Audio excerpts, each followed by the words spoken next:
Gejala tanda dan gejala gangguan kepribadian narsistik dan tingkat keparahan gejala bervariasi.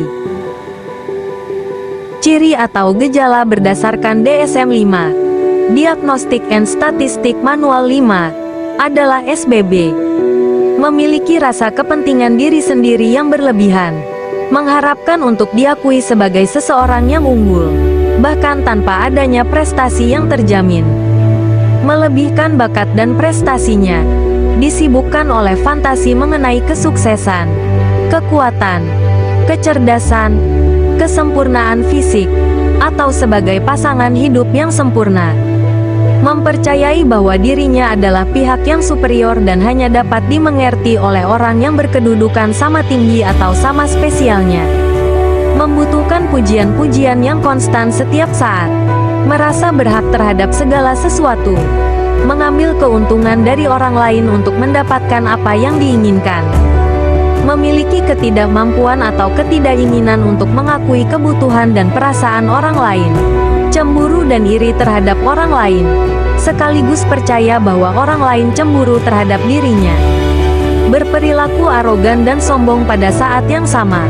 Orang dengan gangguan kepribadian narsistik mengalami kesulitan apapun yang mereka anggap sebagai kritik, dan mereka dapat menjadi tidak sabar atau marah ketika mereka tidak menerima perlakuan khusus. Memiliki masalah interpersonal yang signifikan dan mudah merasa diremehkan. Bereaksi dengan kemarahan atau kemarahan dan mencoba meremehkan orang lain untuk membuat diri mereka tampak lebih unggul.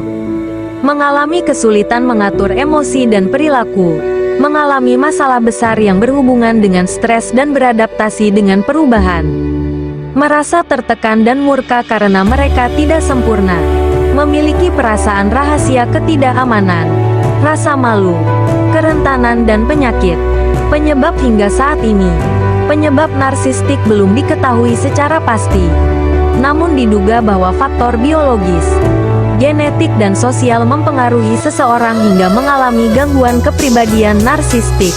Sikap dan cara orang tua memperlakukan anak pada masa kecilnya sangat mempengaruhi terbentuknya kepribadian narsistik saat anak dewasa. Contoh, orang tua yang memanjakan dan memuji-muji anaknya terlalu berlebihan.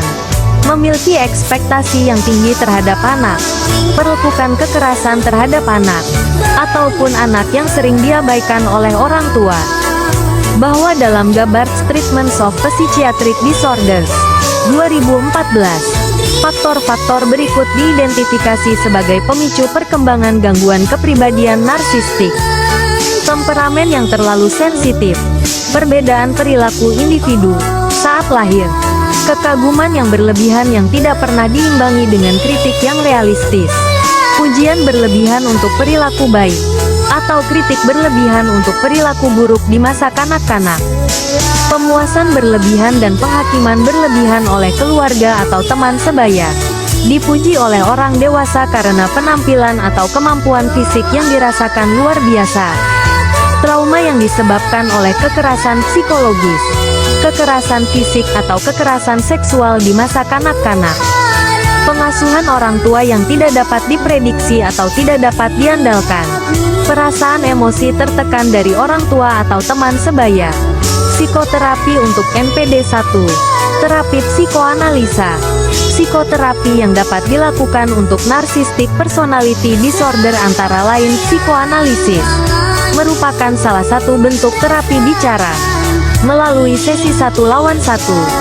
Individu akan menyelidiki dirinya sendiri alasan dibalik perasaan dan perilakunya. Saat individu mulai memahami masa lalunya, emosi dan perilaku saat ini kemudian menjadi fokus. Terapi ini dapat membantu dalam mengelola pikiran dan perasaan dengan lebih baik.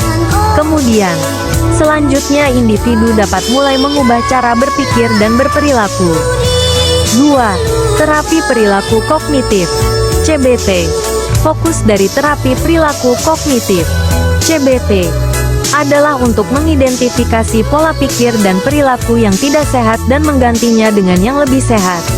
Individu akan melatih keterampilan perilaku baru dibantu oleh terapis. Individu juga akan diberikan mandat pekerjaan rumah untuk memahami keterampilan perilaku baru ini. Dengan terapi ini juga membantu individu untuk menyadari bahwa ada saat bahwa kepentingan dirinya bukanlah segalanya.